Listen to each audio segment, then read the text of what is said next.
그래서 오늘은 왜 이렇게 밀렸는지, 이번 주에는 어떤 이슈가 있는지, 관련주는 뭐가 있는지, 하루하루 시장이 어떻게 흘러갔는지 이런 부분은 저는 꼭 알고 있어야 된다고 생각하거든요.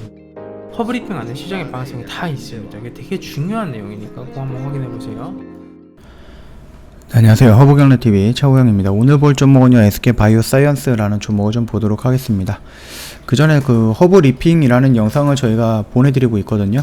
그래서 카톡 친구 추가하시고 허브리핑 보내달라 요청을 하시면은 저희가 매일같이 새로운 내용으로 보내드리고 있으니까 이거 무료로 드리는 혜택이에요. 부담 갖지 마시고 언제든지 신청해 주시면 될 거예요.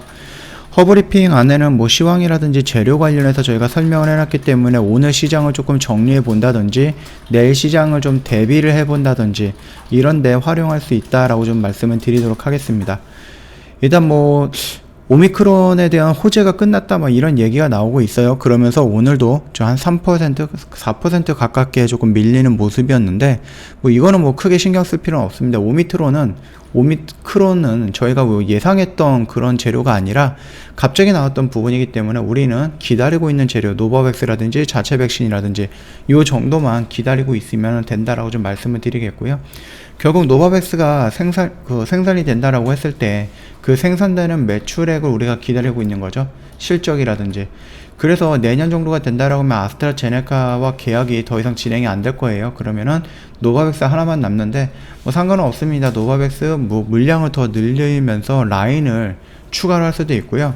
이미 SK바이오사이언스는 글로벌적인 입지를 충분히 다지고 있는 회사이기 때문에 이 아스트라제네카 제외한 나머지 백신이라든지 아니면 나머지 치료약이라든지 이런 부분들도 충분히 위탁 생산을 하기 위해서 많은 협의가 있다라고 얘기가 나오고 있습니다. 그러니까는 뭐 매출의 공백 이런 구간은 좀 생기지 않을 거다라고 생각을 합니다.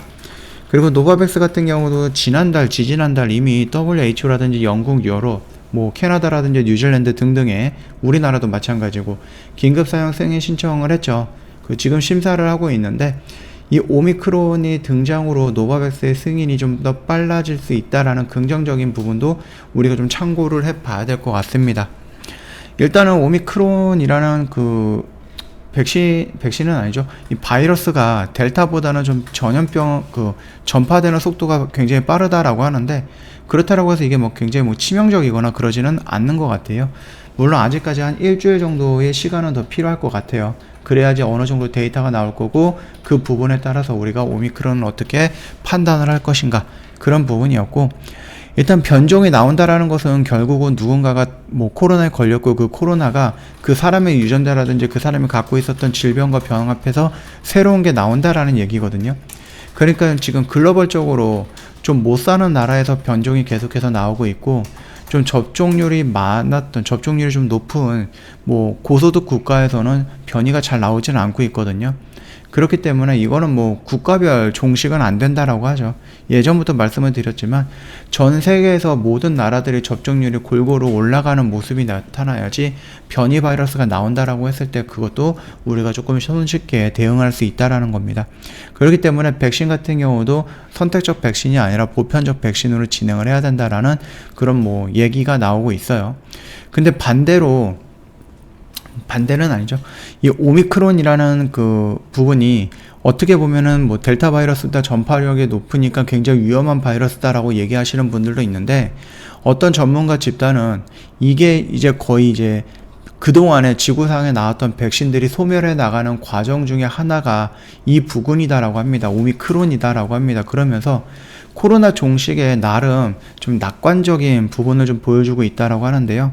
그게 뭐냐면은 일단 지금까지 변이보다 증상이 훨씬 덜 하다라고 합니다. 이는 코로나19 팬데믹 종식을 알리는 신호라는 점에서 전 세계 크리스마스 선물이 될 수 있다라고 얘기를 하고 있는데 더 많은 감염을 유발을 하지만은 덜 치명적이다라고 합니다. 그 대부분 호흡기 질환이 진화하는 방식과 일치한다라고 하거든요. 그러다 보니까 이 오미크론이라는 바이러스가 결국은 코로나가 끝물에 나오는 변이의 마지막이다 뭐 이런 식으로 해석하시는 분들도 있더라고요. 다소 과학자들이 뭐 코로나 바이러스가 종식이 될 가능성은 낮지만 감기처럼 가벼운 바이러스로 바꿀 것이다 라고 주장을 하고 있는데 그 부분이 바로 오미크론에서 시작을 한다라고 지금 주장이 되고 있는 거예요. 일단은 뭐 오미크론 감염자들은 증상이 뭐 피로감, 근육통, 그 다음에 마른 기침 등으로 델타 변이에 비교해서 확실하게 경증이었다라고 합니다. 누구에게서도 후각이라든지 미각이 상실이 되고 호흡곤란이 나오는 증상이 나타나지 않았고, 한 명도 입원을 하거나 그러지 않았다라고 합니다. 가벼운 그 증상이 나오면서 2, 3일 이내로 회복이 됐다라고 하니까는 우리가 지금 당장 이 부분에 대해서 너무 패닉에 빠질 필요는 없다라고 생각을 한다. 이런 식으로 좀 어떤 뭐 박사님 또 얘기를 하고 있어요. 그래서 남아프리카 쪽에서 지내고 계시는 박사님인데, 아직까지 뭐 위험 신호가 제기가 되지는 않았다.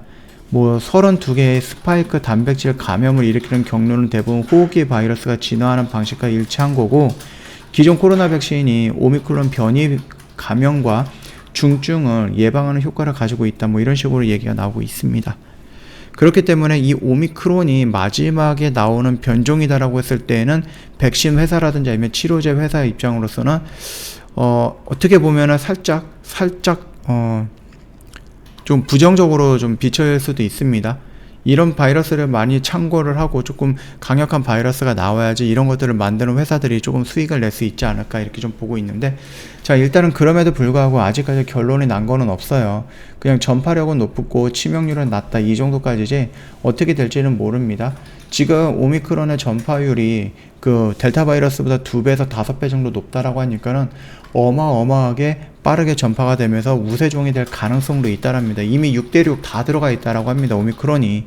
그러다 보니까 델타를 밀어내는 우세종이 될 수 있고요.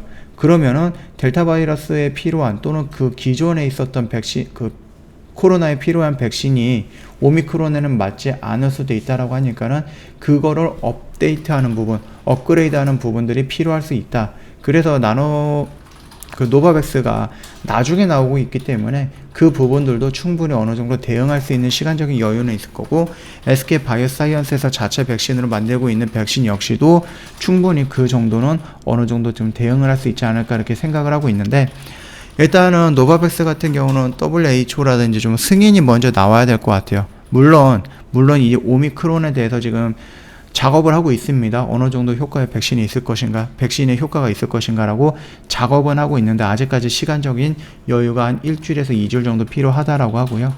SK 바이오사이언스 같은 경우는 자체 백신을 만들고 있기 때문에 일단은 만들어 놓고 나서 오미크론에 효과가 있는지 없는지를 또 확인을 해봐야 되겠죠. 그렇기 때문에 지금 당장에서는 자체 백신을 만드는 데 좀 집중을 하면 된다라고 좀 말씀을 드리고 싶습니다. 뭐 차트의 모양을 본다라고 했을 때 지금은 우리가 좀 기다리고 있었던 이 박스권 아니었기 때문에 그렇게 문제가 될 건 없다, 그렇게 생각을 하고 있거든요.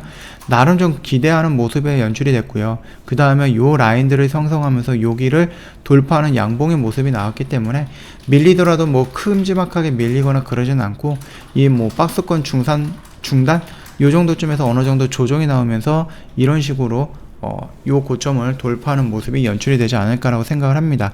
그러면은 여기서 이렇게 연출이 된다라고 했을 때 나오는 재료는 당연히 노바백스 문제겠죠.